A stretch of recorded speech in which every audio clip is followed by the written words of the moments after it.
지난 한 달 반 동안 마태복음 1에서 17장까지를 공부했다가 이제 한 2주간에 걸쳐서 느헤미야서를 공부한 후에 다시 마태복음 18장부터를 공부하시게 될 것입니다. 자, 왜 매일 성경에 이렇게 중간에다가 마태복음과 마태복음 사이에다가 느헤미야서를 배치를 했는지 여러분들께서 혹시 성경을 읽으시다가 야, 이런 이유가 아닌가? 뭐 답은 없어요. 답은 없는데 나름대로 그런 생각이 드는 게 있으면 오후 시간에 그런 말씀도 나눠주시면 고맙겠습니다. 저는 나름대로 조금 발견했는 게 있는데요. 아마 각자 다를 수도 있고 그렇습니다. 보면 이 매일 성경 배치가 그냥 예사롭게 된 게 아닌 것 같아요. 우리는 이제 느헤미야라는 새로운 책을 대하게 됩니다. 설교하는 저의 입장에서는요, 마태복음을 쭉 하면 처음에는 어렵지만 계속 이제 가면 되는데 이제 책에서 다른 책으로 옮겨지게 되면은 준비해야 될 것이 엄청나게 많습니다. 왜냐 그러면은 이 66권의 책 가운데서 지금 이 느헤미야는 어떤 책인가, 어떤 시대, 어느 장소, 어떤 배경을 가지고 있는 책인가를 먼저 분류를 해야 되는데 그 작업이 만만치가 않습니다. 그래서 제가 늘 그렇게 했는데 막 이렇게 앞으로 달리다가 갑자기 뉴턴회가 돌아오려고 하면은 힘들듯이 그런 과정을 겪습니다. 그냥 성경을 볼 적에 이와 같은 배경 지식 없이 그냥 성경을 대하면요, 뭐하고 같으냐 그러면은 이 지구에서 김서방 집을 찾는 것 같은 격입니다. 우리가 지금까지 성경을 그렇게 봐왔거든요. 김서방 집이 이 지구에 있긴 있어.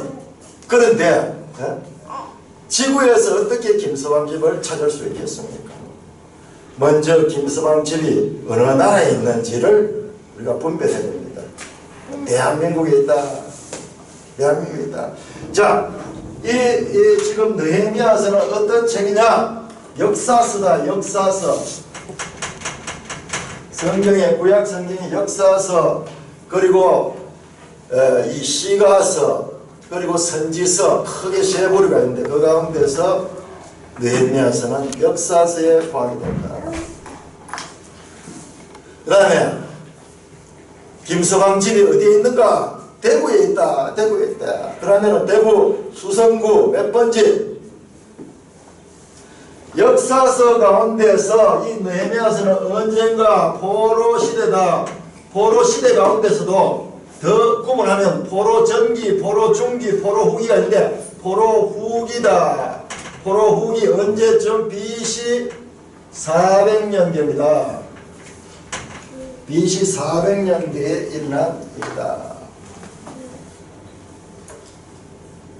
그리고 이 사건이 일어난 장소, 시간이 나왔고 장소는 어디냐? 장소는 페르시아에서 이스라엘을 연결하고 있는 그와 같은 장소를 배경으로 가지고 있다. 자, 이와 같은 김서방 집을 찾기 위해서는 이 소속 국가와 그 지역과 그 지원을 통해서 정확하게 그 집을 찾을 수 있듯이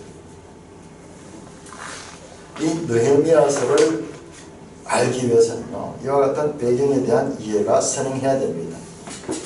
우리가 지금까지 성경을 보면서 이런 부분에 있어서 너무나 소홀했고, 그리고 짧은 30분, 20분 설교 시간 가지고는 엄두도 낼 수 없는 그와 같은 일이었는데 우리 산돌교회는 꾸준하게 지금 이렇게 해오면서 우리는 이제 제법 깊이 성경을 공부할 수 있고 이해할 수 있는 자리까지 오게 되었습니다. 그래서 처음 오시는 분은 우리 교회 이 설교를 들어보면 깜짝 놀랄 거예요.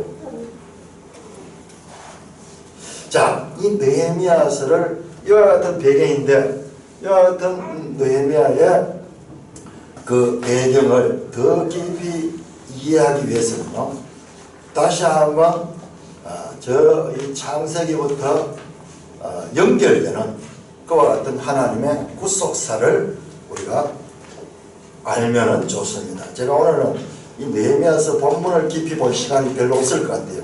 이 작업을 먼저 느헤미야서의 배경까지를 먼저 한번 살펴보겠습니다. 자, 우리 구약성경 역사서를 한번 나열해 보겠습니다.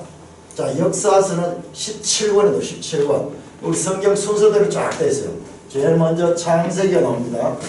그 다음에 출애굽기, 그 다음에 레위기, 그 다음에 민수기, 그 다음에 신명기. 이렇게 해서 모세오경입니다. 모세오경. 그 다음에 신명기를 통해서 그 다음에 여호수아서가 나옵니다. 자, 여러분들 속으로 이 이야기가 어떻게 연결되는가 생각하면서 여러분 스스로도 그 다음에 뭐가 나올까 생각해보세요. 자, 여호수아 다음에 무엇이 나올까요? 자, 사사기가 나옵니다. 사사기는 줄여가 삿 이렇게 합니다. 자, 사사기 다음에 무엇이 나올까요? 자, 여기 좀 우리가 빠지기 쉬운데요. 여기에 룻기라는 책이 딱 들어갑니다. 여기 절묘하게 들어가요. 룻기를 빼뜨리기 쉬운데 룻기는 역사서 속에 포함이 됩니다. 자, 그 다음에 룻기 다음에 무슨 책이 나올까요? 사무엘상이 나옵니다. 사무엘상. 그 다음에 당연히 삼후가 나옵니다. 삼후. 사무엘상, 사무엘하. 사무엘하죠. 사무엘하가 나옵니다. 자, 그 다음에는 뭐가 나옵니까? 왕상, 열왕기상이 나오고 그 다음에는 왕하, 열왕기하가 나옵니다. 자, 사회상 이렇게 끝나는데 여기에 여기까지가 이스라엘의 역사인데 여기에 덧붙여 있는 게 있어요. 뭐냐 그러면은 대상 그리고 대하, 역대상, 역대하가 나옵니다. 자, 그 다음에 무엇이 나오냐 그러면은 그 다음에 에스라가 나옵니다. 에스라서가 나오고 우리 느헤미야서는 여기에 나옵니다. 느헤미야 나오고 그 다음 제일 마지막에 에스더서가 나옵니다. 에스더. 자, 17권이니까 한번 시작해 봅시다. 하나, 둘, 셋, 넷, 다섯, 여섯, 일곱, 여덟, 아홉, 열, 열하나, 열둘, 열세, 열네, 열다, 열여, 17권입니다. 17권. 이게 역사서 17권. 17권이 이렇게 나옵니다. 그런데 느헤미야 위치는 여기 있어요. 여기.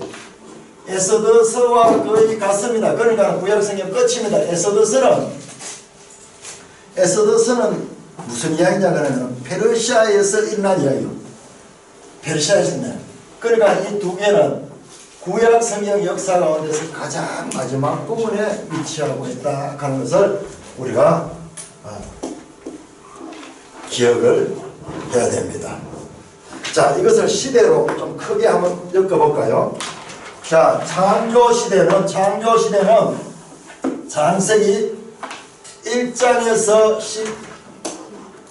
11장까지는 창조시대. 자, 그 다음에 창세기 12장에서 그 다음에 50장까지는 무슨 시대? 자, 족장시대. 자, 그 다음에 출애굽부터 신명기까지는 이것은 이렇게 해서 모세시대.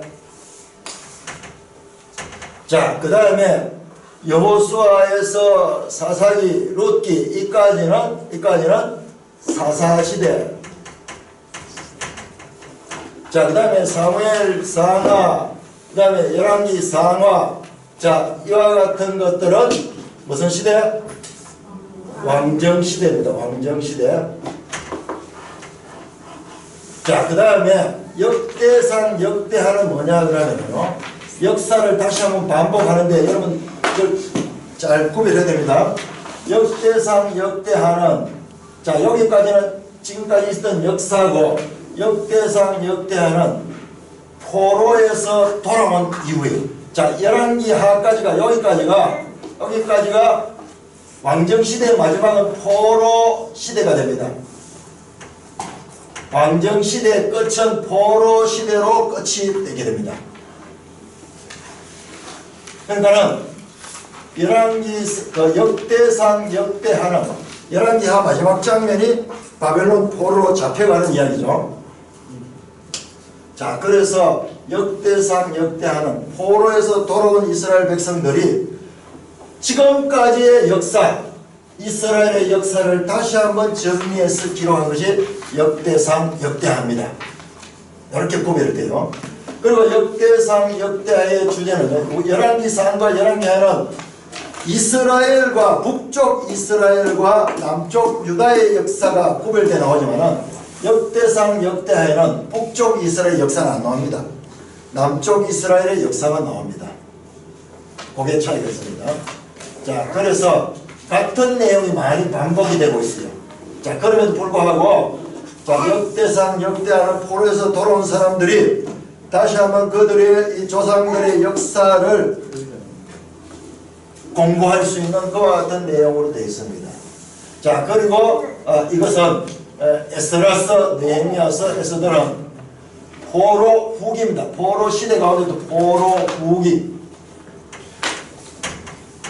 자, 이와 같이 구약 성경은 시대가 나누어집니다.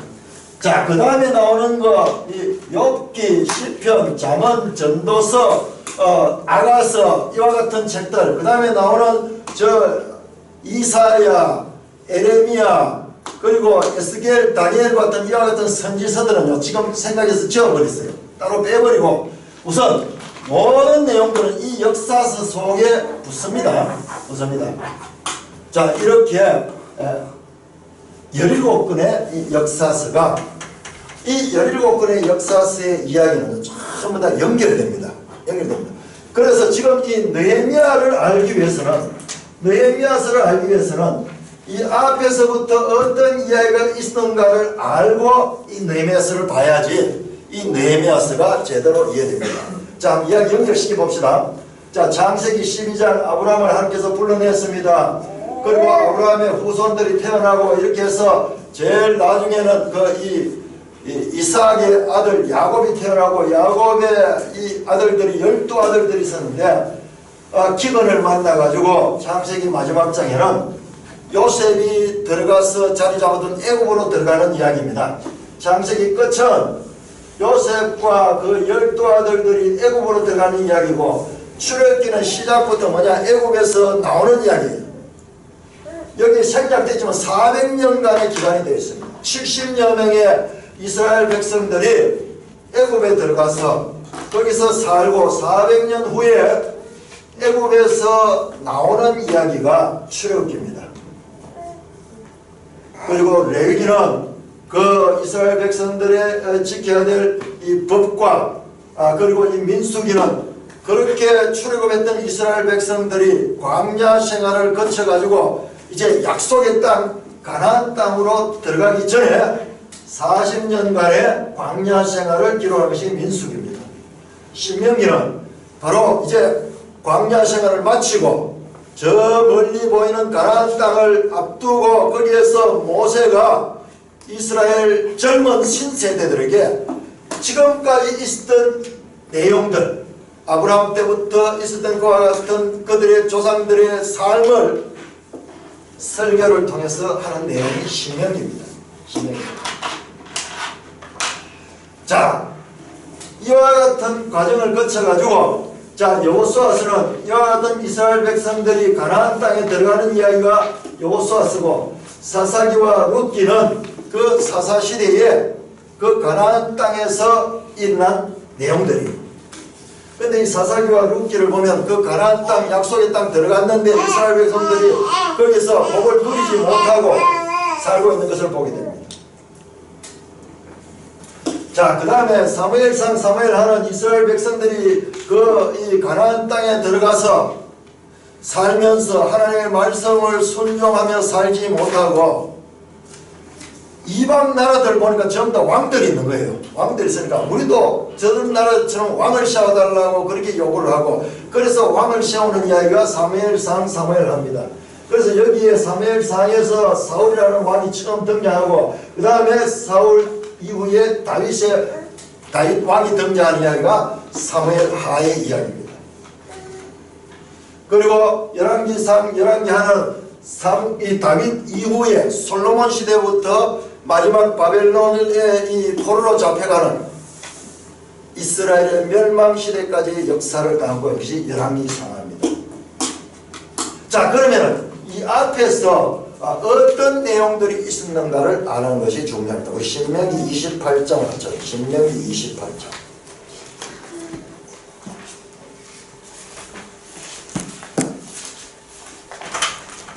자, 열왕기하 마지막은 포로로 잡혀가는데, 포로로 잡혀가는 이야기는 언제냐? BC 586년입니다.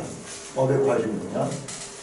그리고 이 포로에서 돌아오는 이야기는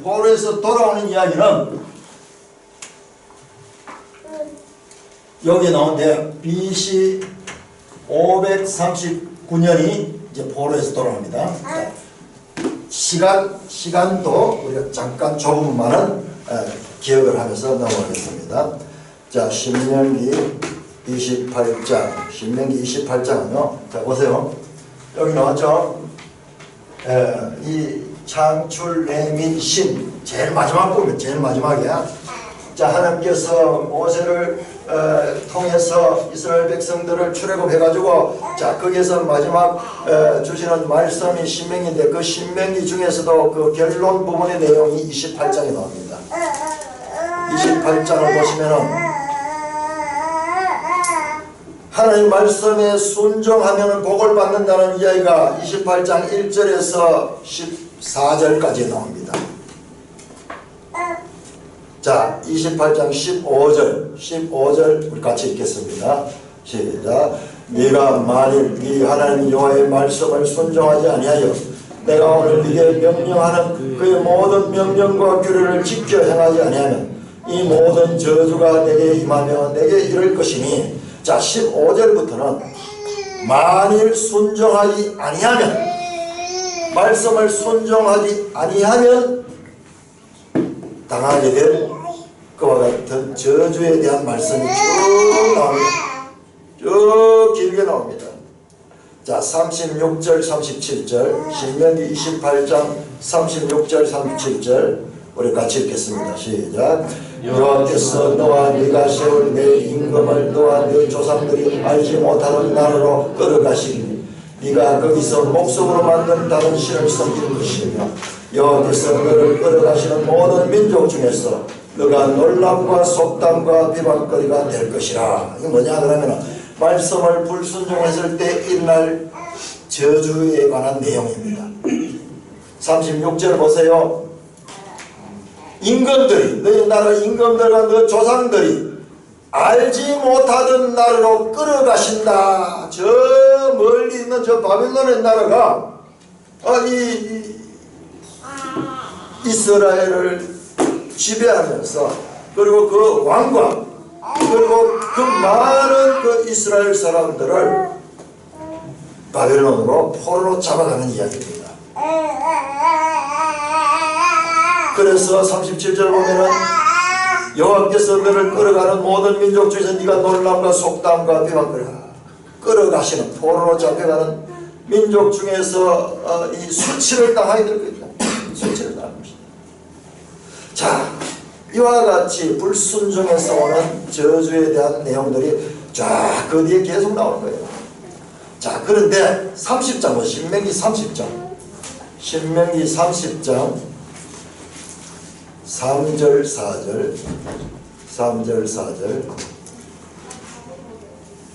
4절 우리 같이 읽겠습니다. 시작.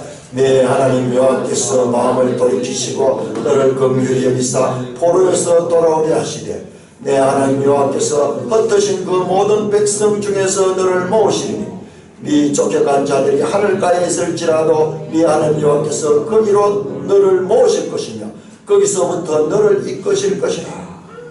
28장에 보면 불순종했을 때 온 그와 같은 그 재앙, 저주를 받아서 포로로 잡혀가는 이야기로 끝이 나지 않고 30장에 오니까는요, 그 끌려가서 때가 되면 거기서 너희를 도로 도로 모으신다. 포로에서 돌아오게 하시며 3절에 흩어진 모든 백성 중에서 너를 모으신다.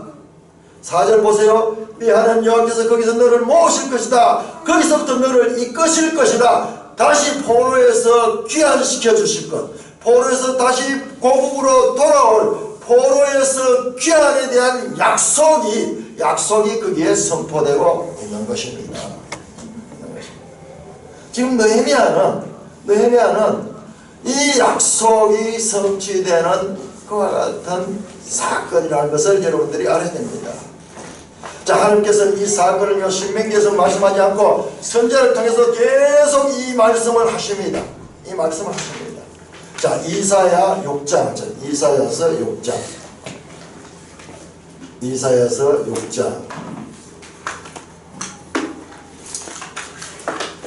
자, 이와 같은 이스라엘 백성의 역사에서 이 포로기는 하나님의 구원 역사에서 아주 중요한 의미를 가지는 그와 같은 시기이기 때문에 이것은 우리가 신명기에서도 말씀하고 레위기에서도 말씀하고 또 선지자를 통해서도 계속 반복해서 말씀하십니다. 자, 그 가운데서 한 부분만 찾아보면 이사야서 6장 11절에서 13절 교독합니다. 내가 이르되 주여 어느 때까지니까 하였더니 주께서 대답하시되 성읍들은 황폐하여 주민이 없으며 가옥들에는 사람이 없고 이 토지는 황폐하게 되며 여호와께서 사람들을 멀리 옮기셔서 이 땅을 황폐하고 있는 때까지니라. 같이 그 중에 10분의 1이 아직 남아있을지라도 이것도 황폐하게 될 것이나 밤나무와 상수리나무가 배임을 당하여도 그 그루터기는 남아있는 것 같이 거룩한 씨가 이 땅의 그루터기니라 하시더라. 자, 그 포로로 잡혀가는 이야기, 그리고 마침내 잡혀갔던 그 포로에서 귀환하는 이야기는 구약 성경의 대주제가 되어서 선지자를 통해서 이사야 선지자가 또 이렇게 말하는 거예요. 11절에 보니까 어느 때까지 이와 같이 포로 생활이 있겠습니까? 어느 때까지 이스라엘은 황폐함을 당하겠습니까? 그렇게 질문하니까 주님께서 대답하시되 성읍들은 황폐하여 주민이 없으며 가옥들은 사람의 토지가 황폐하게 되는데 12절에 여호와께서 사람들을 멀리 옮겨서서 이 땅 가운데 황폐한 곳이 많은데 한 70년 동안은요 이 땅이 황폐하게 됩니다. 백성들이 다 사로잡혀 가버렸어요. 그런데 13절에 보니까 그런데 그 땅에 그루터기가 남다. 그루터기 남아있는 자들이 있는데 남아있는 자들인데 그 가운데 그루터기 같은 자들이 남아있다는 것입니다. 느헤미야서는 바로 이 그루터기들의 귀환에 대한 장면입니다. 자, 느헤미야 7장 보십시오. 느헤미야 7장 6절 7절 느헤미야 7장 6절 7절 시작. 옛적에 바벨론 왕 느부갓네살에게 사로잡혀갔던 자들 중에서 노임을 받고 예루살렘과 유다에 돌아와 각기 자기들의 성읍에 있는 자들 곧 스룹바벨과 예수아와 느헤미야와 아사랴와 라마와 라하마니와 모르드게와 빌산과 미스베렛과 비그웨와 너훔과 바나와 함께 나온 이스라엘 백성의 명수가 이러하니라. 그러면서 사람들 명단을 쫙 섭니다. 7장 66절 시작. 온 회중의 합계는 42,360명이요. 제가 성찬에도 말씀드렸죠. 하나님 구원받는 백성의 이름들을 하나하나 낱낱이 기록합니다. 우리가 볼 때는 이 아무 의미도 없는 알지 못하는 사람들의 명단은 같지만 이 명단 속에는 하나님의 생명책에 저와 여러분들의 명단도 이와 같이 기록될 것을 미리 보여주는 내용입니다. 하나님은 우리가 이해하든지 이해하지 못하든지 낱낱이 그 명단 42,360명의 이름들을 기록하고 있습니다. 느헤미야서는 바로 이거예요. 이와 같이 신명기에 예언되었고 이 역사 가운데서 그 예언이 성취되었고 그 결과 이 포로로 잡혀갔던 자들이 돌아오는 이야기, 구약 역사의 마지막 부분에 그 돌아오는 이야기라는 말씀입니다. 이게 성경입니다. 이게 성경 역사서 17권은 이야기들이 쫙 연결됩니다. 그런 연속 드라마예요. 이 드라마, 성경의 드라마성을 알지 못하고 저것을 부분으로 보기만 하니까는 성경을 읽어도 하나님의 뜻이 깨달아지지 못하는 겁니다. 그래서 통독을 하시고 자꾸 성경을 읽으면서 이와 같은 기대를 가지고 이렇게 보기 시작하면 하나님의 뜻이 보이기 시작합니다.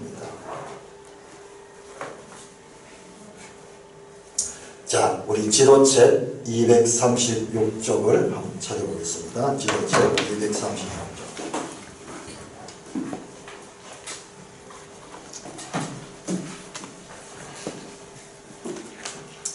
지도책 236쪽입니다.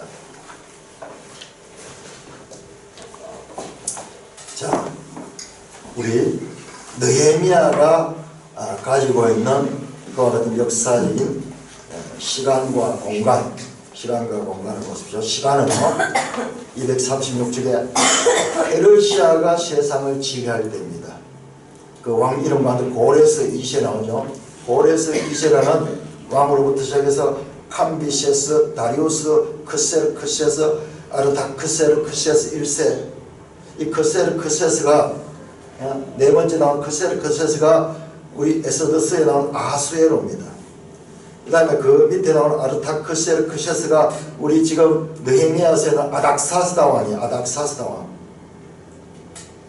시간적으로 보면요, 에스더보다도 느헤미야가 더 후예요. 더 후예. 에스더는 조금 더 빠릅니다. 그런데 왜 에스더가 끝했냐? 에스더는 배경이 페르시아예요. 페르시아. 그리고 느헤미야는 이게 이스라엘입니다. 이스라엘. 페르시아에서 이스라엘로 돌아오는 이야기 때문에 시간적으로 보면 이게 앞으로 가야 되지만 그러나 공간적으로 이렇게 구별이 있어서 거의 이 에스더스가 끝에 놓여 있는 것입니다. 성경은 그냥 꾸며낸 이야기 아니고요, 이 세계사, 이 역사 속에서 일어난 하나님의 사건들을 기록하고 있는 것입니다. 자, 237쪽을 보십시오. 237쪽을 보시면은 바벨론 포로들의 귀환에 관해서 기록하고 있습니다. 자, 바벨론 포로들이 귀환한 것은요, 언제냐 그러면은 BC 538년, 제가 539년 했죠. 539년, 538년 1년 차이는요, 포로 시도 마찬가지로 늘 1년 차이는 오차가 있습니다. 이것은 항상 그렇게 됩니다. 그래서 우리 교회에서는 한 가지 통일을 해버렸어요. 그래서 포로 시기도 포로가 시작된 것은 586년, 7년, 8년, 6년 뭐 이렇게 자꾸 헷갈리니까 6년으로 정해버리고, 그 다음에 이제 포로에서 해방되는 시기는 539년으로 그렇게 정했습니다. 자, 그래서 자, 이것이 바로 언제가 보세요. 538년에 해당되는 왕이 누구냐? 역대 페르시아 왕 고레스 2세잖아요. 고레스 2세. 자, 그리고 여기에 대한 성경 본문이 에스라 1장에서 6장입니다. 에스라 1장에서 6장이고, 자, 이때 활동했던 유대인 지도자는 스룹바벨과 여호수아입니다. 여러분 혹시 스룹바벨과 여호수아가 성경 어디에 나오는지 기억하시는 분 계십니까? 예? 스룹바벨과 여호수아라는 지도자가 나오는 성경이 어떤 성경인지 혹시 기억하시는 분 있습니까? 에스라에서 나오고, 또 에스라에서 보다도 더 중요하게 이분들이 나와서 활동하는 그런 내용들이 나옵니다. 자, 그러니까 여러분들 아직 성경이 지금 정리가 안 됐어요. 그것이 바로 뭐냐 그러면 스가랴서와 학개서입니다. 학개 스가랴서는 바로 포로에서 돌아온 그 이 이스라엘 백성들이 성전을 재건할 적에 성전 재건이 미미해지자 이 선전을 통해서 그렇게 이 말씀을 주는 것이 학개스가랴인데, 학개스가랴의 주인공이 총독 스룹바벨과 대제사장 여호수아입니다. 자, 시기는 페르시아 왕 때입니다. 자, 이때는 1차 귀환입니다. 1차 귀환 1기. 자, 지금 2기를 보십시오. 2기는 에스라 시대인데, 이것은 시간이요, BC 458년입니다. 그러니까 1기와 2기의 시간 간격이 약 80년 정도 간격이 있습니다. 우리 이것을 기억을 해야 됩니다. 여기 그냥 평면적으로 있으니까 우리가 그렇게 보기 쉬운데, 이와 같은 80년의 간격이 있습니다. 80년 간격이 있고, 그래서 에스라 느헤미야가 돌아온 것은요, 1차 이 포로기한보다도 훨씬 후대입니다. 80년 정도 이후에 이렇게 2기, 3기 이렇게 돌아왔습니다. 좀 우리가 성경을 현실감 있게 생각을 해야 돼요. 자, 포로생활 70년 포로생활 했습니다. 70년 포로생활하면 그 나라에서 그들이 어떻게 살았잖아요. 살면서 놀라웠거든요. 포로면 멸망당할 줄만 알아요. 그 안에서 하나님께서 은혜를 베풀어 주셔서 다니엘 같은 사람들, 그리고 이 나중에 에스라 같은 사람들도요, 그 나라에서, 그 이방 나라에서 두각을 나타냅니다. 그래서 심지어는 거기에서 총리가 되기도 하고, 모르드게 같은 사람도, 에스더스에 나오는 모르드게 같은 사람도 아주 영향력 있는 그 나라의 정치가로서 성장하는 그런 내용들도 나옵니다. 자, 그러니까는 포로로 있은 곳에서 이미 그것이 하나의 제2의 고향이 되어버렸어요. 삶의 터전이 모든 게 거기 있습니다. 근데 그걸 버려두고 다시 이 황폐가 된 이 자기들 고향으로 돌아온다는 것은 쉬운 일이 아니에요. 그래서 1차 돌아온 사람들이 있고, 그 다음에 훨씬 후에 나중에 돌아온 사람들도 있고, 자, 그렇게 해서 돌아왔습니다. 그런 느헤미야서를 보면은 처음 시작이, 1장의 시작이 이 돌아가는 사람들이 거기에 이제 정착해서 살고 있는데 힘이 없어요. 그래서 이웃 나라들 또는 그곳에 있는 악한 세력들에 의해서 공격을 당하고 성문은 타고 성벽은 무너진 채로 성전은 지었지만은 어려움을 겪고 있는 그 장면이 1장에 나옵니다. 그 소문을 듣고 느헤미야가 마음에 깊은 하나님의 감동을 주셔가지고 내가 돌아가서 무너진 성벽을 재건해야 되겠다는 그와 같은 생각을 가지게 되는 이야기가 느헤미야 1장, 2장에 나오고 있습니다. 근데 에스라와 느헤미야서는 히브리 성경에서 한 권의 책으로 된 한 권의 책. 자, 우리 이것을 기억해야 됩니다. 에스라와 느헤미야서는 한 권의 책입니다. 그래서 지난번 우리 에스라서를 할 적에 제가 그때 느헤미야서를 새벽 시간에는 같이 했어요. 같이 했는데, 왜냐, 한 권의 책이 때문에 연속하기 위해서 그렇게 했는데, 에스라 1장에서 6장까지에 보면요, 성전 재건에 대한 기사가 기록되어 있습니다. 근데 우리가 알아야 될 것은, 그것은 에스라 시대의 성전을 재건했던 것이 아니고, 에스라보다는 이 수십 년 전에 왔던 그들의 선배들이 재건했는 그 역사를 그냥 하나의 서기관처럼 그 역사를 기록하고 있는 거예요. 자, 여기까지 역사가, 이스라엘 역사가 여기서 끝났잖아요. 열왕기 하에서 끝이 났잖아요. 그래서 에스라서가 역사서에 들어가는 이유가 거기 있습니다. 끝이 났는데 그 다음에 포로에서 돌아와서 어떻게 살았는가에 대한 역사는 없거든요. 역대하에도 안 나옵니다. 그래서 에스라 1장에서 6장에 포로에서 돌아온 그들의 선배들의 역사를 에스라서 1장에서 6절에서 6장에 걸쳐서 기록합니다. 자, 에스라 6장 15절 한번 해보세요. 에스라 6장 15절.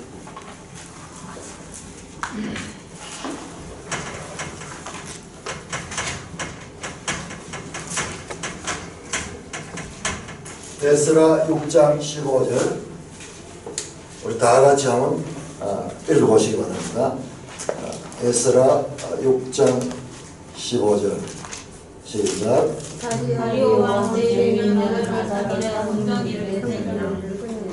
자, 다리오 왕 아다롤의 성전 일을 끊다. 자, 성전을 새로 건설했다는 것입니다. 자, 성전 재건의 주제가 지금 에스라서에 나옵니다. 에스라. 자, 느헤미야 6장 15절. 느헤미야 6장 15절.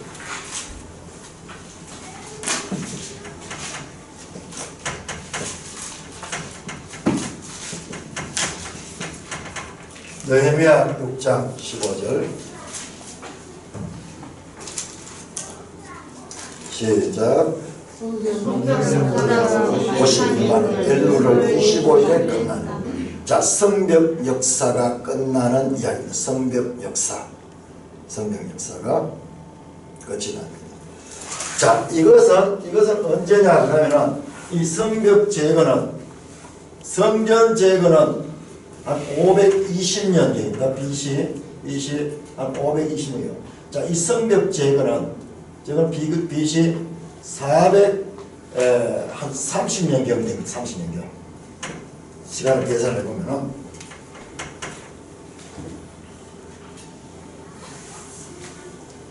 그래서 이와 같은 시간에 간격이 있다는 것을 우리가 생각을 하면서 먼저 성전 재건이 있었고 그런데 그 성전은 지어놨는데 그 예루살렘의 성벽은 탁 무너졌어요. 자, 우리 지도책 167쪽을 보시죠. 167쪽. 또한 그때 유다의 귀족들이 여러 번 도비야에게 편지하였고 느헤미야서를 읽어주네요. 자, 167쪽, 지도책 167쪽. 이게 다윗 시대의 예루살렘 성입니다. 여기 보이죠? 쭉 돌아가면서 성벽이 있죠. 성벽인데 이 성벽이 다 무너졌습니다. 다 무너졌습니다. 이 성벽을 다시 세우는 이야기라. 그러니까 여러분들이 이 3장에 나오는 그 성벽 재건하는 그 장면을 볼 적에는 지금 이 그림을 떠올리면서 봐야 돼요. 무슨 문에서 무슨 문까지는 누가 맡았고 무슨 문에서 무슨 문까지는 누가 맡았고 모퉁이는 누가 맡았고 이러면서 쫙 그 나오는 것이 이 성벽입니다. 이 성벽을 재건하는 그와 같은 일입니다. 자, 에스라에서는 성전 재건의 역사가 기록되어 있고 느헤미야서에는 성벽 재건의 역사가 기록이 되어 있다는 것입니다. 자, 둘 다 무너졌습니다. 무너진 성전을 다시 재건하고 무너진 성벽을 다시 재건하는 이야기가 에스라 느헤미야서에 담겨 있습니다. 자, 여러분들 한번 생각해 보세요. 자, 성전은 구약 성경에 있어가지고 예루살렘 성과 예루살렘 성에 있는 성전은 아주 중요한 것과 같은 장소입니다. 그런데 이게 다 허물어졌어요. 그런데 포로에서 잡혀갔다가 돌아온 그 후대들이 이 성벽 재건을 또는 이 성전을 재건하는 이야기가 구약 성경의 마지막 에스라 느헤미야서에 담겨 있다는 것입니다. 자, 이러고 어떻게 되냐면 역사는 구약 성경 끝이 납니다. 자, 뒤에 나오는 시가서 선지서는 전부 이 앞으로 들어갑니다. 이 시간에 들어갑니다. 자, 시간은 여기서 마지막이에요. 여기서 BC 430년 또는 420년까지 기록이 끝입니다. 나오는 선지서나 이런 것들은 전부 다 여기에 붙습니다. 이 역사서 시대의 어떤 시대에 활동했던 내용들입니다. 자, 그러면서 어떻게 되냐, 우리가 마태복음까지 연결해 볼게요. 여기서 아무 기록도 없고 선지자도 없는 시기가 400년 동안 지속됩니다. 400년 동안. 그리고 비로소 마태복음이 여기 나오는 거예요. 마태복음. 우리가 지난주에 공부했던 마태복음부터 해서 신약 성경이 여기서 등장. 신약의 출발이 여기서 등장해요. 이 400년 기간 동안은 무슨 기간이냐? 이것이 침묵기입니다. 침묵기. 이렇게 성경을 통해서 쭉 역사적으로 하나님께서 말씀하시고 선지자를 보내서 말씀하시고 이어져오던 이스라엘 역사가 느헤미야서를 끝으로 침묵됩니다. 선지자가 없습니다. 약 400년의 침묵기가 있습니다. 그러므로 이와 같은 이 에스라 느헤미야서와 이 마태복음과의 이 관계는 이 중간에 이 400년의 침묵기를 통해서 신약과 구약을 이어주는 이와 같은 시간이 이 시간입니다. 아무 말이 없지만요, 없는 것이 아니라 말 없는 이 침묵이 아주 중요한 역할을 합니다. 저와 여러분들에 있어가지고요, 삶에 있어서 때로는 하나님이 큰 일을 이루시기 전에 침묵하실 때가 있습니다. 침묵하실 때가 있다. 그럴 적에요, 우리는 더욱더 하나님께 소망을 두고 하나님께 나아가야 됩니다. 우리 하루에 있어서도요, 가장 7월까지 어두운 시간이 언제냐고 새벽 미명 바로 직전이, 동턱이 바로 전이 가장 어두움이 있고, 그 다음에 빛이 나옵니다. 이때는요, 우리가 어떻게 되냐? 잠잠히 기다려야 돼요. 잠잠히 기다려야 돼요. 사람이 여호와의 구원을 바라고 잠잠히 기다림이 좋도다. 우리가 어떤 이 과일도 숙성의 기간이 있듯이 우리의 삶에 있어서도요, 때로는 침묵의 시간. 불신자에게는 그것이 하나님 부재의 시간이고 하나님이 주무시는 시간으로 보일지 모르지만은 믿음의 사람들에게 있으며 이때가 하나님께서 큰 일을 행하시기 위해서 그 문제를 해결해 주기 직전에 우리에게 기다리게 하시는 그와 같은 시간입니다. 너희는 가만히 있어 내가 하나님 됨을 맛보아할지어다. 그러므로 저와 여러분들의 인생살에서도 중요한 문제를 두고 있는데도 불구하고 하나님께서는 지속적으로 침묵하고 계실 적에 그 침묵이 하나님의 부재가 아니라 더욱 깊이 하나님께 소망을 가지게 하는 그 믿음의 실체를 드러내는 그와 같은 시기가 됨을 우리는 구속사를 통해서도 우리가 배울 수 있어야 됩니다. 여러분, 느헤미야서를 읽다 보면요, 다른 성경하고 많이 다르다는 것을 보게 됩니다. 어떻게 보면 우리의 실제적인 삶과 가장 연결되는 내용이에요. 마치 오늘날 우리가 사는 것 비슷해요. 느헤미야서는 하나님이 직접 계시하는 내용이 하나도 없습니다. 저 출애굽할 때 모세에게 나타나 하나님께서 시내산에서 말씀하시면서 이리로 올라오너라 그러면서 막 법을 주시고 이런 것도 없고 기적적으로 홍해를 가르고 만나를 내려주시는 그와 같은 내용이 하나도 안 나옵니다. 선지자도 없어요. 선지자가 나와 하나님 뜻을 대신 대언해 주는 것도 없습니다. 사람의 수를 자세하게 시야진다든지 성벽 공사를 하는데 일일이 분담을 하고 디자인해가지고 역할을 맡고 이렇게 해서 이 성벽을 짓는 그와 같은 내용입니다. 느헤미야의 기도는 많이 나옵니다. 기도가 10군데 이상 나옵니다. 그럼에도 불구하고 하나님께서 그 기도에 응답했다는 이야기는 없습니다. 단지 우리가 볼 적에는 기도하는 사람만 있지 그 기도에 응답하시는 하나님은 보이지 않는 것 같아요. 본인의 믿음만 나타나고 있지 그 믿음에 대한 하나님의 직접적인 반응은 나오지 않습니다.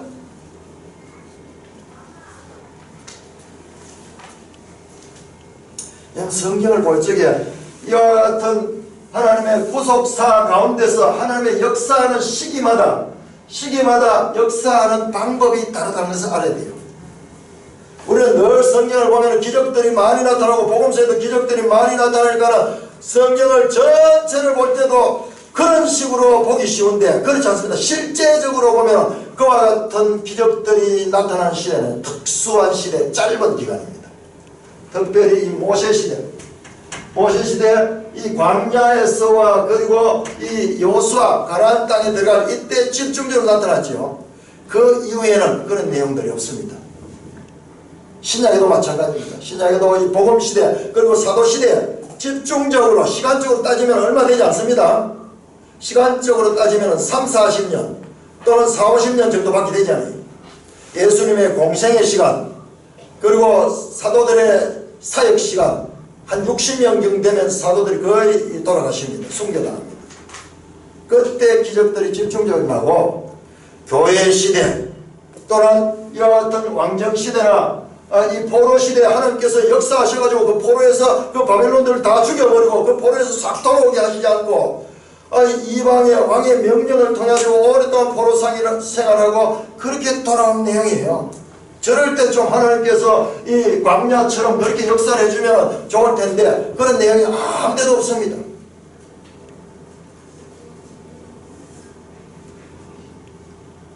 특별한 시대 이외를 우리가 보편적 시대라고 하면 저와 여러분들은 보편적 시대에 살고 있고요. 보편적 시대에는 느헤미야서와 같은 내용이에요. 전부 하나님을 믿되 사람의 책임적인 행동을 강조하고 있습니다. 우리 성경을 볼 적에 여러 가지 후속사적으로 이렇게 성경을 보게 되면 이제 성경을 이해하는 그와 같은 생각의 근육이 자라게 됩니다. 아, 이렇구나. 이 느헤미야서는 시기적으로 보니까 이와 같은 시기에 속하여 있고 여기에 나온 내용들은 이 앞에 나오는 그 이 모세 시대와 다른 점은 바로 이와 같은 차이에서 오는구나.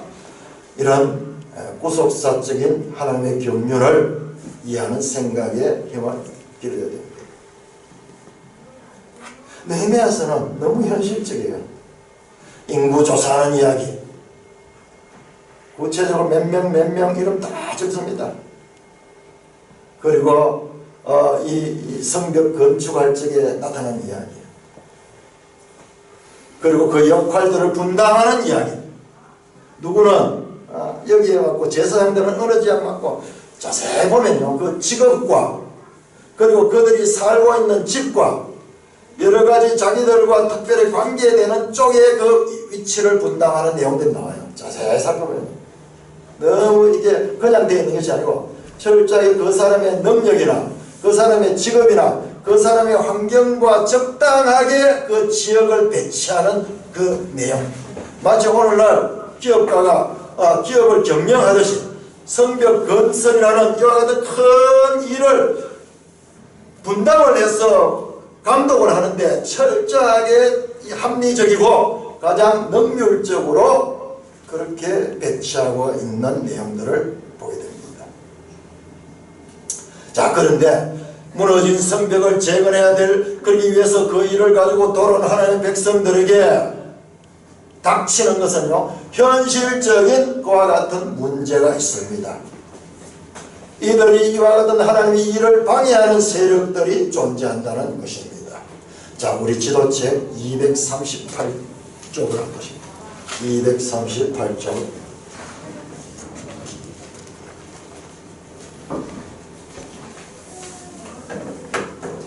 자, 238쪽은 이제 유대인들의 포로들의 귀환에 관한 그와 같은 지도죠.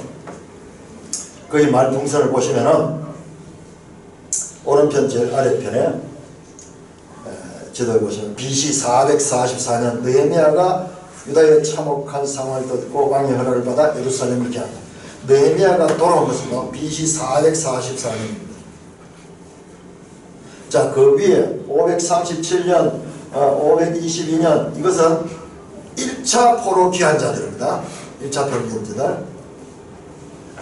자, 그 다음에 중간에 있는 말풍선을 에스라가 일단의 유대인들을 이끌고 예루살렘으로 귀환한 BC 458년 458년에 그러니까 느헤미야보다는 에스라가 한 14년 정도 먼저 들어왔네요. 자, 지도 끝에 보시면 520년에 성전이 재건되고 봉헌되고, 자, 그러니까는 여기에서 에스라 느헤미야는 그 1차 귀환자들보다는 훨씬 늦게 들어갔고 구별해서 우리가 포로 귀환들을 볼 수 있어야 됩니다. 자, 그 다음에 239쪽으로 보십시오. 239쪽. 자, 느헤미야와 에스라가 돌아왔을 때에 그 지리적인 환경, 그때 당시의 정치적인 배경입니다. 자, 그게 보라색이 보면 에후드 되어 있는데 유다. 왜 여기서 에후드라고 이렇게 되어 있느냐? 이건 좀 시기가 지나면서 그 사용하는 말들이 많이 바뀌어버린 거예요. 그러니까는 유다는 본토에 사람들이 살고 있지 않은 포로로 잡혀가 버리고 다른 민족들이 지배했기 때문에 이름도 다르게 불렀던 거예요. 자, 그 보라색 부분이 유다인데, 자, 그 유다를 둘러싸고 위에 보세요. 여기 사마리아 있는데, 사마리아에 느헤미야의 대적인 사마리아의 총독 산발랏이 고토를 재건한 유대인들을 노력을 지속적으로 방해한다. 자, 하나님의 백성들이 돌아와서 성벽을 재건하고자 할 적에 미리 자리 잡고 있는 이 산발랏이라는 그 총독이 방해를 합니다. 자, 오른쪽에 보시면 노란색 그 도비아 나오는데요. 거기에도 보면은 암몬 지역이죠. 암몬 지역. 부유한 도비아 가문이 몇 세기에 걸쳐 유다의 내정을 간섭합니다. 간섭합니다.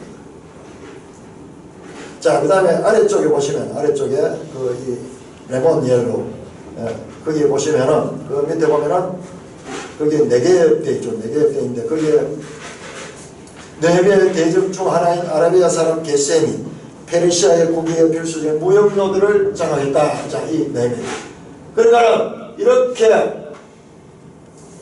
남쪽으로, 동쪽으로, 북쪽으로 대적들이 미리 자리를 잡고 있는 것을 보게 됩니다. 자, 느헤미야 4장을 한번 보죠. 느헤미야 다시 4장으로 돌아와서 오늘 우리가 읽었던 본문 가운데 4장 11절 12절에 보면은 이들을 뭐라고 표현하냐면 대원수라고 표현합니다. 원수. 그럼 4장 15절에는요 이들을 대적이라고 표현합니다. 자, 원수 대적이라는 이런 표현은요 단순한 특별한 대상을 가리키기보다는요 영적인 보편적인 그런 의미를 가지고 있습니다. 이게 뭐냐 그러면요 바로 창세기 3장 15절에 제일 처음에 나오는 내가 너로 여자와 원수가 되게 하고 네 후손도 여자의 후손과 원수가 되게 하리라 하던 그 창세기 3장 15절의 그 대적, 그것이 바로 원수입니다. 원수. 그리고 창세기 22장 17절에 보면 네 씨가 대적의 성문을 차지하리라 했을 적에 그 대적이 지금 여기에 나타나고 있습니다. 물론 구체적으로 산발랏과 도비아 또는 아라비아 사람 게셈 이런 사람들이지만은요 이들은 영적으로는요 이와 같은 악의 세력, 하나님의 일을 방해하는 원수 대적들을 대표하는 그와 같은 인물입니다. 오늘 기도할 때 들어보니까 우리 권사님도 느헤미야를 읽으면서 신자들의 내재하는 죄를 이 내용을 통해서 보았던 것 같아요. 어거스틴이라는 분이 4세기에 유명한 신학자 어거스틴이라는 사람이 성경을 연구하면서 뭘 발견하냐면 구약과 신약의 관계예요. 구약은 신약에서 성취되고 신약은 구약 안에 암시되어 있다는 유명한 말이었어요. 정말 중요한 말이에요. 우리가 성경을 이해하는 데 있어서 아주 중요한 그와 같은 이 방법적인 그와 같은 깨달음을 그가 말했습니다. 자, 그런 관점에서 보면 이 구약, 이 역사의 마지막, 이스라엘 역사의 마지막 시기에 보여주는 이 느헤미야서, 이 느헤미야서와 우리 신약 시대의 이 교회 시대와의 관점을 연결시켜 보는 것은 아주 의미 있는 그와 같은 작업이 될 것입니다. 자, 다시 한번 역사를 봅니다. 이 마지막 이와 같은 열왕기 하가 끝이 나고, 자, 처음 이스라엘 백성들이 포로에서 돌아오게 해준 사람이 누굽니까? 포로에서 돌아올 수 있도록 했던 그런 역사상의 인물이 누구입니까? 고레스죠. 그렇습니다. 이 고레스가 아주 중요합니다. 자, 에스라 1장, 에스라 1장. 에스라 1장. 에스라 1장 1절 우리 같이 읽겠습니다. 시작. 바사와 고레스 원전에 여호와께서 예레미야의 입을 통하여 하신 말씀을 이루게 하시려고 바사와 고레스의 마음을 감동시켰다. 예. 자, 2절에 보세요. 바사왕 고레스는 말하노니 7절 고레스 왕이 8절 바사왕 고레스가 전부 고레스가 주도합니다. 고레스. 이 고레스가 누구냐? 이스라엘이 이와 같은 포로에서 해방된 것은 전적으로 페르시아의 왕 고레스의 칙령을 말미암아 된 것입니다. 자, 지도책 보겠습니다. 231쪽 지도책 봅니다.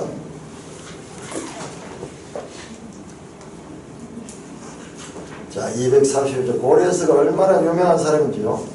여러분 세계사를 보시면 이 고레스는 아주 이 고레스는 대왕이라고 그리고 있습니다.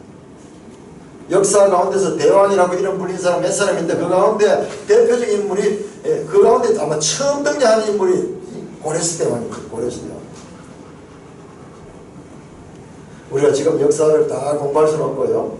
우리 이 지도책에도 나오는데 거기에 그 원통형 인장이 나오는데 옛날에는 이렇게 흙으로 만들어 여기다 글을 새겼어요. 여기서 글을 새겼는데 여기에 이 글 속에 보면은 유다가 돌아가야 하는 그와 같은 칙령이 여기에 기록되어 있어요. 유다뿐만 아니라 거기에 속해 있던 다른 나라들도 같이 해방시켜주는 그 내용이 여기 기록되어 있어요. 우리 성경에는 유다 중심으로 보니까는 유다만 되어 있는 것 같지만 실제 고레스는 속해 있던 많은 식민 국가들을 자치적으로 살아갈 수 있도록 해방시켜주는 유명한 칙령을 발표합니다. 이 고레스와 자 232쪽 봅니다. 자 고레스 대왕의 원정. 이 고레스라는 인물이 등장해가지고 이렇게 이 세력을 확장시켜 합니다. 저 서쪽으로는 오늘날 터키 지역까지, 동쪽으로 그 다음에 남쪽으로 이렇게 가면서 이 팔레스타인 가나안 지역도 이 고레스에 의해서 정복당하게 됩니다.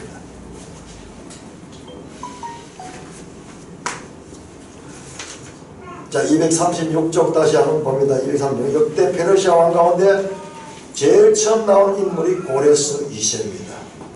고레스 2세입니다. 고레스는 누굴까? 고레스는 누굴까? 이방의 왕이면서도 이스라엘을 포로에서 해방시키는 이 중요한 하나님의 구속사적인 중요한 일을 담당한 고레스는 과연 누구일까? 성경은 이 고레스에 대하여 침묵하고 있지 않습니다. 자, 이사야 44장을 펴보십시오.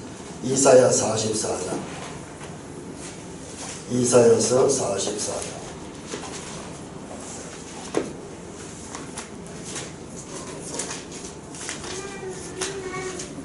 이사야 44장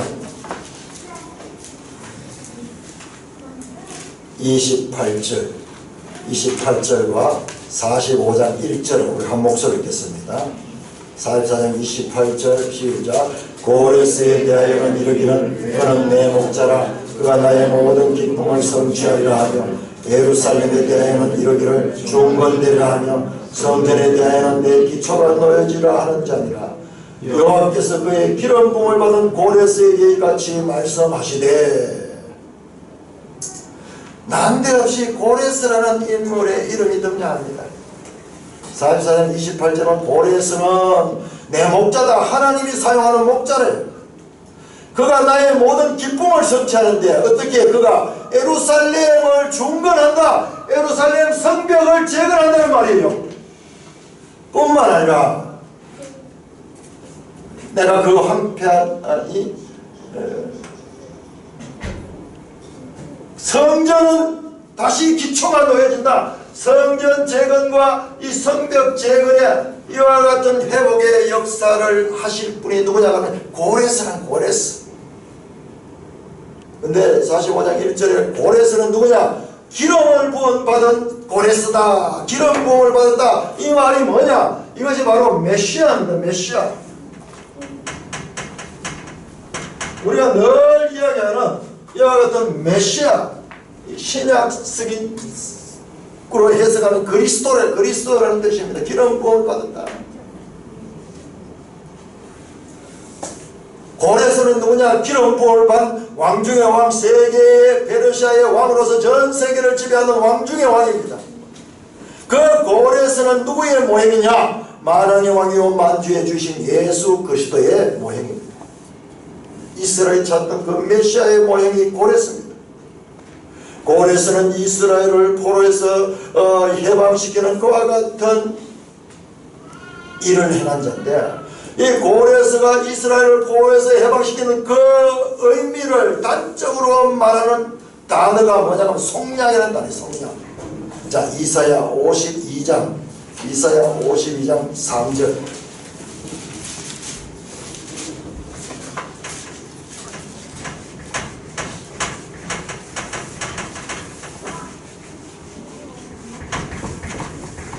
이사야 52장 3절. 자, 우리 같이 읽겠습니다. 시작. 여호와께서 여호와같이 말씀하시되 너희가 값없이 팔렸으니 돈 없이 속량되가. 고레스가 한 게 뭐냐? 이 속량형, 포로로 잡혀있던 자들을 풀어주는 것인데, 이것이 바로 속량이라는 단어로 표현됩니다. 이게 히브리어로 고엘입니다. 고엘이라는 단어입니다. 속량. 고레스가 이스라엘에게 하는 행위는 바로 이 속량 행위를 했습니다. 일방적으로 페르시아의 왕이 그 포로에서 그들을 해방시켜 주었습니다.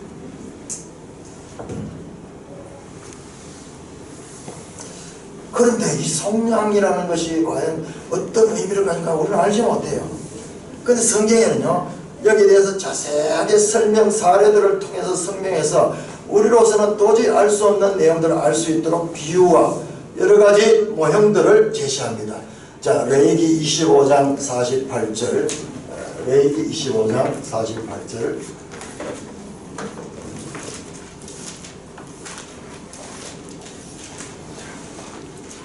레위기 25장 48절. 같이 읽습니다. 시작.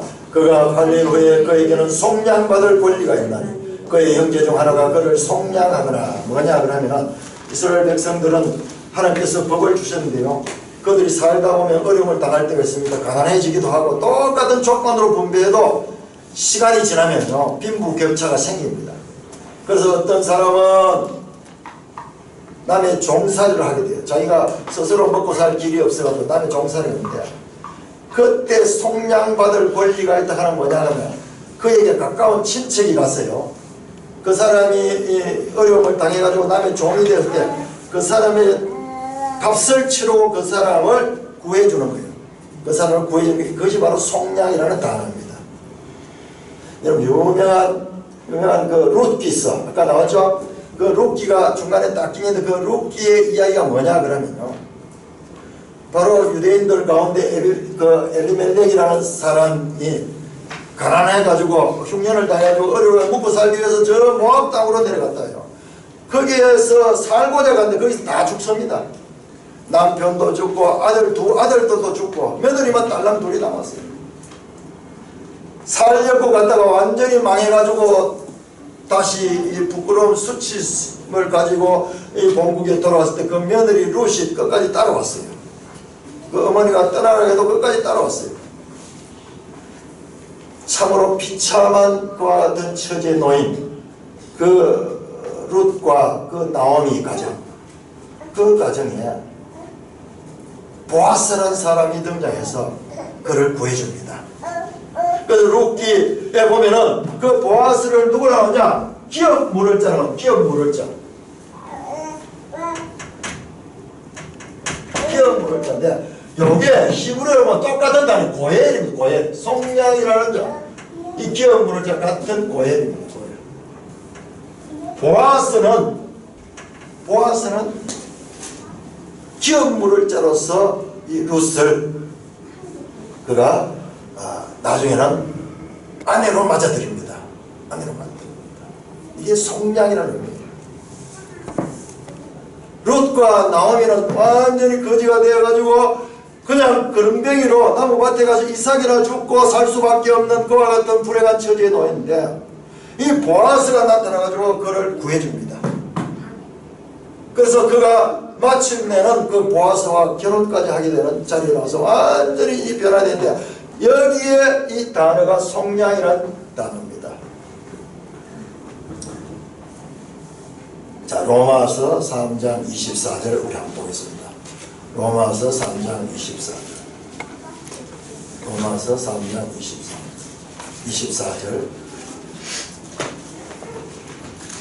로마서 3장 24절.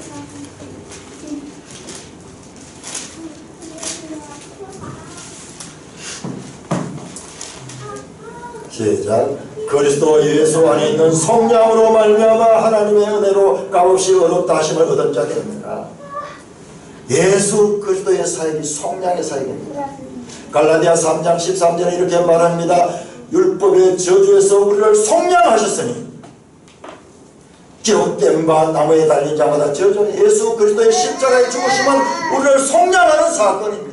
에베소 1장 7절은 그의 피로 말미암아 속량 곧 제사함을 받았다고 말씀합니다. 골로새서 1장 14절도 그 아들 안에서 우리가 속량 곧 제사함을 받았다고 말씀합니다. 이처럼 이스라엘 포로에서 해방이 가지는 궁극적인 의미, 저 고레스를 통하여 그 해방되는 그 궁극적인 의미는요, 예수 그리스도 안에서 성취되는 내용입니다. 교회는 예수 그리스도의 속량 위에 세워진 하나님의 이스라엘입니다. 구약의 이스라엘 역사에서 나타난 포로에서 돌아오는 포로 후기의 기록들은 교회 시대를 암시하는 내용들이 풍부하게 들어있습니다. 그렇다면 예수 그리스도의 속량으로 탄생된 교회 시대와 고레스의 속량으로 탄생된 포로 후기 시대, 고레스가 속량함으로 말미암아 시작된 그 포로 후기 시대와 예수 그리스도의 십자가에 제사하신 속량을 통하여 생겨난 교회의 시대는요, 영적으로 상호 평행관계가 있음을 우리가 예상할 수가 있습니다. 제가 여러분 말씀드렸듯이 이 교회 시대, 하나님 구속사에서 바로 이와 같은 저 창조 시대로부터 시작해서 포로 시대를 거쳐서 예수 시대, 그리고 사도 시대, 그리고 마지막 교회 시대, 여기에 당면한 문제는 뭐냐? 신자들의 마음의 문제입니다. 그러므로 포로 후기의 문서인 느헤미야서 안에는 보이지 않는 교회 시대의 영적인 전쟁을 미리 보여주는 내용들이 가득 들어있을 것임을 예상할 수가 있습니다.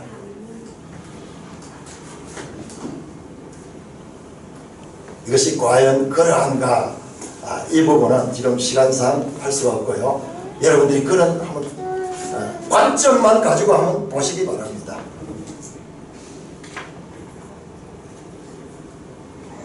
거기에 등장하는 내용들은요, 그 같은 것, 특별히 교회 시대의 신자들의 그 마음 문제, 로마서 7장의 이 문제를 가장 자세하게, 교회사를 통해서 가장 자세하게 연구하고 기록하신 존 오웬의 그 신자 안에 내재하는 죄에 대한 공부를 하면서 우리가 느헤미야서를 보면요, 아마 성령님께서 이 느헤미야 속에 로마서를 이해할 수 있는 그와 같은 은혜를 베풀어 주실 것으로 믿습니다.